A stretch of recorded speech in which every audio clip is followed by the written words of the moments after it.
Hi friend, good morning. कैसे हैं आप लोग। मैं उम्मीद करता हूं कि बिल्कुल अच्छे होंगे, घर पे होंगे, स्वस्थ होंगे। तो मित्रों, आज मैं आपके बीच आया हूं बिहार बोर्ड के द्वारा जारी किया गया मॉडल पेपर को लेकर। तो मैं उम्मीद करता हूं कि अगर आप इस वीडियो को अच्छे तरीक़ा से देखते हैं तो आपका जो एग्ज़ाम होने वाला हिंदी का, उसके लिए आपके जीवन के लिए बहुत ही बेस्ट होगा। तो आइए हम चलते हैं सबसे पहले क्वेश्चंस की ओर। हमारा पहला क्वेश्चंस डियर कहता है कि नारी और नर एक ही द्रव की दली दो प्रतिमाएं हैं, किस पठित पाठ की उक्ति है। तो सर आपको मैंने पढ़ाया था ना सर कि इसका जो राइट आंसर सर होगा ना, वो होगा अर्धनारीश्वर। क्या होगा बुआ? अर्धनारीश्वर। जो मैं ग्रीन से कर रहा हूँ ना, वही इसका राइट आंसर होगा, ठीक है ना। दूसरा क्वेश्चन देखो, दूसरा क्वेश्चन है जे कृष्णमूर्ति की रचना कैसी है।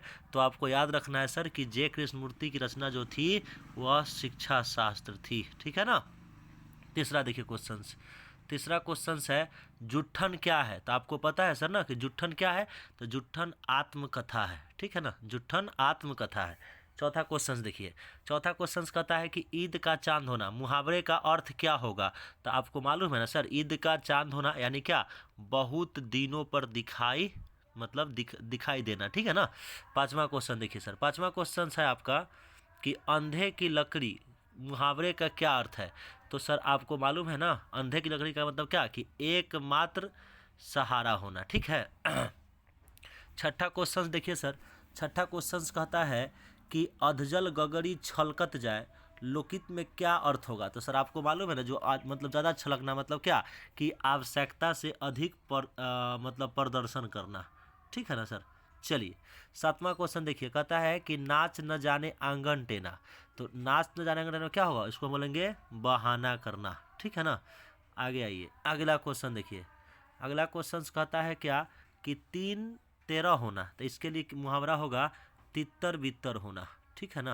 ज़्यादा समय नहीं ले रहे आप लोग को, फटाफट मैं बता देता हूँ। अगला क्वेश्चन देखो, हीरा हीरा शब्द कौन सा संज्ञा है। तो सर हीरा शब्द जो संज्ञा है वह आपका सर द्रव्यवाचक संज्ञा है, ठीक है ना। अगला क्वेश्चन देखिए, बुढ़ापा शब्द कौन सा संज्ञा, 10 नंबर क्वेश्चन। तो बुढ़ापा जो सर संज्ञा है वह आपका हो जाएगा सर भाववाचक संज्ञा, ठीक है ना। अगला क्वेश्चन 11 नंबर क्वेश्चन कहता है सर आपके बीच कि काशी शब्द कौन सा संज्ञा है। तो सर काशी जो है ना वह व्यक्तिवाचक संज्ञा है। चलिए अगला अगला क्वेश्चन पर हम लोग बढ़ते हैं सर। 12 नंबर क्वेश्चन कहता है हम लोग को कि सभा शब्द कौन सा संज्ञा है। तो सर बिल्कुल इजी क्वेश्चन है। सभा जो है सर वह एक क्या है, तो वह एक समूहवाचक संज्ञा है, ठीक है ना। अगला देखिए 13 नंबर क्वेश्चन, 13 नंबर क्वेश्चन कहता है कि मनुष्य शब्द कौन सा संज्ञा है। तो मनुष्य शब्द जो है सर वह हमारा क्या हो जाएगा? जातिवाचक संज्ञा हो जाएंगे, ठीक है।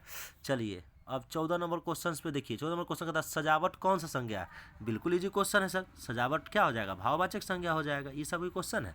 15 नंबर क्वेश्चन पर ध्यान दीजिए, कहता है कि शब्द का पर्यायवाची क्या होगा। तो शब्द का पर्यायवाची शब्द सर आपका निनाद भी होता है, नाद भी होता है, ध्वनि भी होता है, यानी इनमें से सभी इसका राइट आंसर हो जाएगा, ठीक है ना।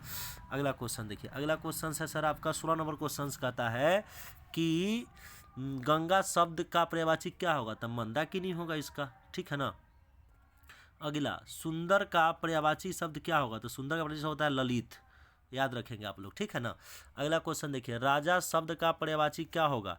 तो राजा शब्द का जो पर्यायवाची शब्द होगा नृप भूप नृपति। तो इसका राइट आंसर हो जाएगा उपयुक्त सभी, ठीक है ना। अगला क्वेश्चन पे हम लोग चलते हैं। अब 19 नंबर क्वेश्चन क्या कहता है।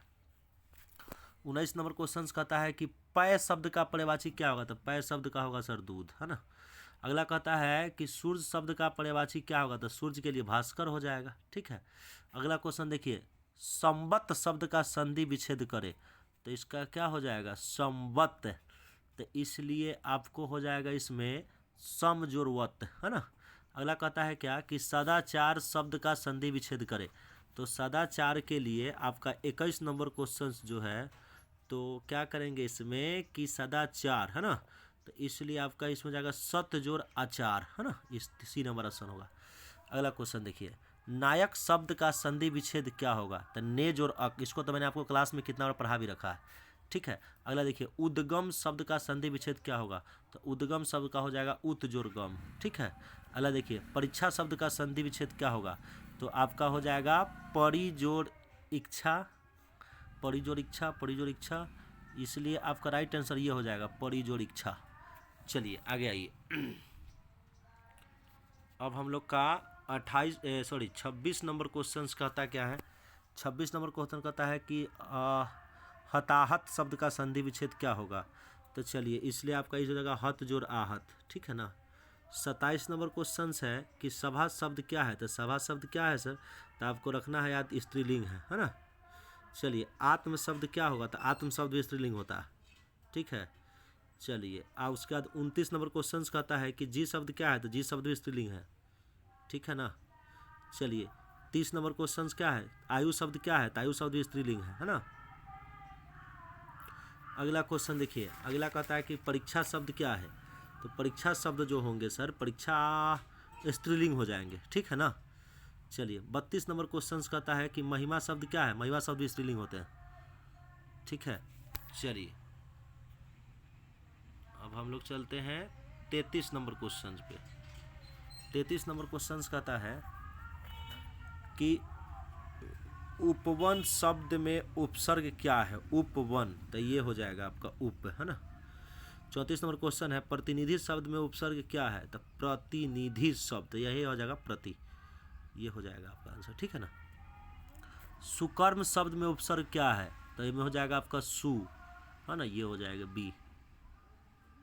अगला है आनंदित शब्द में प्रत्यय क्या है? आनंदित, आनंदित इत आ रहा है ना, तो इसलिए आपका ई हो जाएगा इत, ठीक है।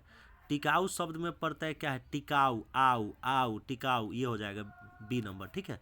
चलिए, 38 नंबर क्वेश्चन कहता है पढ़ाई में प्रत्यय कहता है पढ़ाई, ढाई अढ़ाई पढ़ाई, तो आई हो जाएगा इसमें, ठीक है।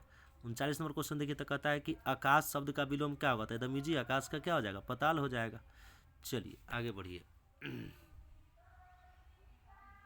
40 नंबर क्वेश्चन पे ध्यान दीजिए। पुरस्कार शब्द का विलोम क्या होगा? तो दंड हो जाएगा। अगर कृपा शब्द का विलोम शब्द क्या होगा? तो कृपा शब्द का विलोम मतलब उल्टा पूछ रहा है तो कोप हो जाएगा, ठीक है ना। अवार्चिन शब्द, अवार्चिन का मतलब सर होता है वर्तमान, है ना, तो क्या होगा? विलोम पूछ रहा है तो प्राचीन हो जाएगा, ठीक है। अगला करता है कृतज्ञ शब्द का विलोम शब्द क्या होगा? तो होगा कीर्तधन, है ना। अगला क्वेश्चन कहता है सर कि अस्थावर शब्द का विलोम शब्द क्या होगा? तो अस्थावर के लिए जंगम बोलेंगे, ठीक है ना। अगला देखिए, धनहीन शब्द में कौन सा समास है? धनहीन शब्द में तत्पुरुष समास होगा, ठीक है। अगला देखिए, अगला क्वेश्चन कहता है त्रिदेव शब्द में कौन सा समास? दिग्गु समास हो जाएगा, एकदम सब क्लास में तो पढ़ाया हुआ है आपका। चलिए अगला क्वेश्चन पे फोकस कीजिए। 47 नंबर क्वेश्चन क्या कहता है, जरा ध्यान दीजिए। 47 नंबर क्वेश्चन आपके बीच में कि भाई बहन कौन समास है? द्वंद्व समास हो जाएगा, ये सब वही बात पूछने वाला है। स्वर्ग प्राप्त शब्द कौन सा समास है? तो ये आ जाएगा तत्पुरुष समास, ठीक है ना। चलिए, उसके बाद है पीताम्बर शब्द में कौन सा समास है? पीताम्बर, तो पीताम्बर में क्या होगा? बहुव्रीहि समास हो जाएंगे, ठीक है। अगला देखिए, तो आजीवन, आजीवन शब्द कौन सा है? तो ये अव्ययभावी समास हो जाएगा, ठीक है ना। अगला 51 क्वेश्चन कहता है कि अपमान शब्द का विशेषण क्या होगा? अपमान शब्द का विशेषण अपमानित हो जाएगा, ठीक है ना। अगला देखिए, रोमांच शब्द का विशेषण क्या होगा? रोमांच, तो इसका रोमांचित हो जाएगा, ठीक है। अगला देखिए 53 नंबर क्वेश्चन, भूगोल शब्द का क्या इसका विशेषण क्या होगा? भौगोलिक, भूगोलिक, भूगोल को ये होगा भौगोलिक, है ना। चलिए अगला क्वेश्चन पे फोकस कीजिए। 54 नंबर क्वेश्चन कहता है डियर शिव शब्द का विशेषण क्या होगा? तो शिव शब्द का विशेषण हो जाएगा आपका शैव, ठीक है। अगला सप्ताह शब्द का विशेषण क्या होगा? साप्ताहिक, ये हो जाएगा। अगला है कि संपादक शब्द का विशेषण क्या होगा? संपादक, संपादकीय इसका आंसर हो जाएगा सर, संपादकीय, ये हो जाएगा, है ना। अगला क्वेश्चन देखिए, सर्वनाम के कितने भेद होते हैं? तो सर ये तो बिल्कुल ही जी है, 6 गो भेद होता है, ठीक है। वर्तमान काल के कितने भेद? 3 गो होते हैं। अगला क्वेश्चन देखिए, प का उच्चारण स्थान क्या है? प, प ओष्ठ हो जाएगा, है ना। न का उच्चारण क्या होगा? न, तालु से होगा इसका एक।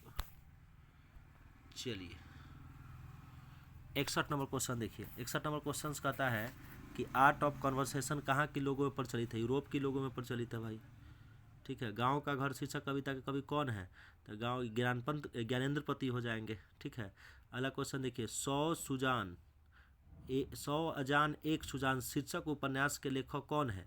तो सर आप लोग को पढ़ाया था ना बाबू, बालकृष्ण भट्ट हो जाएगा।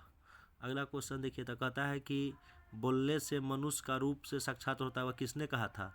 तो सर ये बेन जॉनसन ने बोला था ना, तो ये इसका बेन जॉनसन आंसर हो जाएगा। ठीक है, आगे देखिए, अगला क्वेश्चन है, बिस्नी कौन है? तो बिस्नी जो थी ना वो मानक की माँ थी, तो बिस्नी जो मानक की माँ थी। चलिए, लेखक शब्द की स्त्रीलिंग क्या क्या होगा? तो लेखक का लेखिका हो जाएगा एकदम ही। तो मतलब दूध पीता हुआ बच्चा इसका आंसर बता देगा। चलिए आगे आइए, चलिए 67 नंबर क्वेश्चन पे फोकस कीजिए। 67 नंबर क्वेश्चन है, अभिनेता शब्द की स्त्रीलिंग क्या होगा? अभिनेत्री हो जाएगा। अगला है, पृथ्वी को धारण करने वाला के लिए एक शब्द क्या होगा? पृथ्वी को तो आकाश पिंड बोलेंगे इसको। ठीक है ना। अगला देखो, मृग जैसे नेत्रों वाली के लिए एक शब्द क्या होगा? तो इसके लिए मृग नयन हो जाएगा। ठीक है, आगे देखिए, अज्ञेय का पूरा नाम क्या था? सचिदानंद, हीरानंद और वात्सन अज्ञेय, यही हो जाएगा। चलिए अगला क्वेश्चन देखिए, कहता है मुक्तिबोध का पूरा नाम क्या था? मुक्तिबोध का पूरा नाम क्या था? तो मुक्तिबोध का पूरा नाम था गजानन माधव मुक्तिबोध, है ना, ये हो जाएंगे। ठीक है, चलिए आगे आइए। 72 नंबर क्वेश्चन है, जिसका जन्म बाद में हुआ हो क्या कहलाता है? तो वह अनुजे न कहलाएगा। ठीक है, आगे आइए।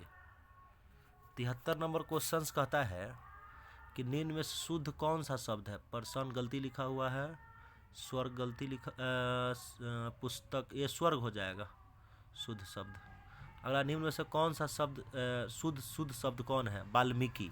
तो वाल्मीकि जो होता है ना सर, वो ऐसे लिखाता है, ये राइट आंसर होगा। 75 देखिए, जिससे किसी बात के न होने का बोध उसे क्या कहते हैं? तो उसको है निषेधवाचक बोलेंगे। ठीक है, अलग कहता है निम्न में से शुद्ध शब्द कौन सा है? तो शुद्ध शब्द प्रधानाचार्य, ये होगा ये। आगे देखिए, निम्न में से शुद्ध शब्द कौन है? प्रियदर्शी। तो प्रियदर्शी जो होगा सर आपका राइट ये होगा, है ना। आगे देखिए, कहता है निम्न में से शुद्ध कौन सा है? तो विकल्प। तो इसका ये हो जाएगा आपका ए नंबर, विकल्प। ठीक है, आगे आइए। 79 नंबर क्वेश्चन पे ध्यान दीजिए। कहता है कि किसी काम में दखल देना क्या कहलाता है? हस्तक्षेप होना, है ना। अगला क्या कहता है? जानने की इच्छा रखने वाला क्या कहलाता है? तो जानने की इच्छा जो रखता है ना वो जिज्ञासु कहलाता है सर। ठीक है ना। आगे देखिए, वन में चरने वाला क्या कहलाता है? तो अब इसको वनच्चर नहीं पड़ जाएगा, वनचर बोलेंगे इसको, है ना। चलिए आगे देखिए, अगला कहता है कि गुण दोष विवेचक क्या कहलाता है? तो वो आलोचक कहलाएगा, है ना, आलोचक। चलिए आगे, अज्ञेय का जन्म कब हुआ था? तो इसको तो मैंने बताया था आपको 1911 ईस्वी में। ठीक है ना। चलिए आगे देखिए, नामवर सिंह का जन्म कब हुआ था? 1927 ईस्वी में। ये तो आप लोग को मुँह पर पूरा याद होगा। चलिए अगला क्वेश्चन, चलिए अगला क्वेश्चन कितना नंबर क्वेश्चन है सर?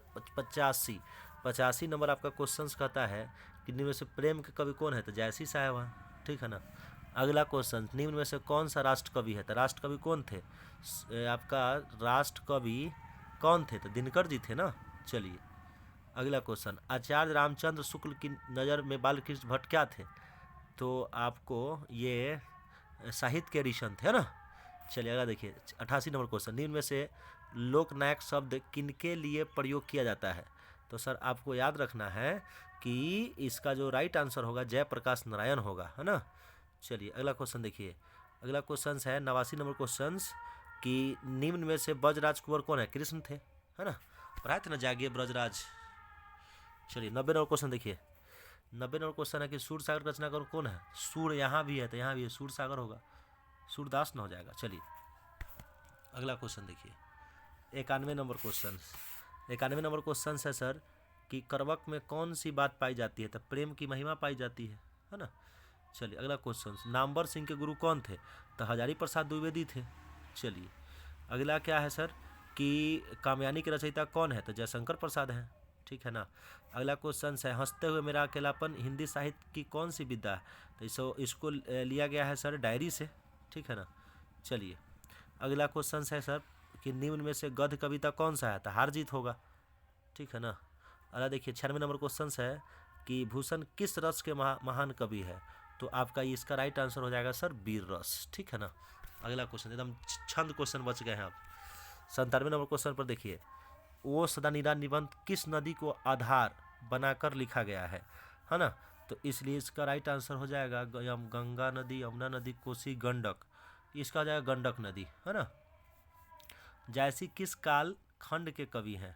तो भक्ति काल के कवि हैं, ठीक है। आगे देखिए अगला क्वेश्चन है, संत तुलसीदास कैसे कवि हैं। तो छायावादी कवि हैं, ठीक है। अगला क्वेश्चन, किस कहानी का शीर्षक गैगरीन था। तो रोज कहानी का था। चलिए, अगर ये वीडियो आपको अच्छा लगता है तो आप लोग प्लीज़ इस वीडियो को ज़्यादा से ज़्यादा शेयर करें, ताकि हम भी आप लोग को अच्छा से काम कर पाए। थैंक यू, धन्यवाद।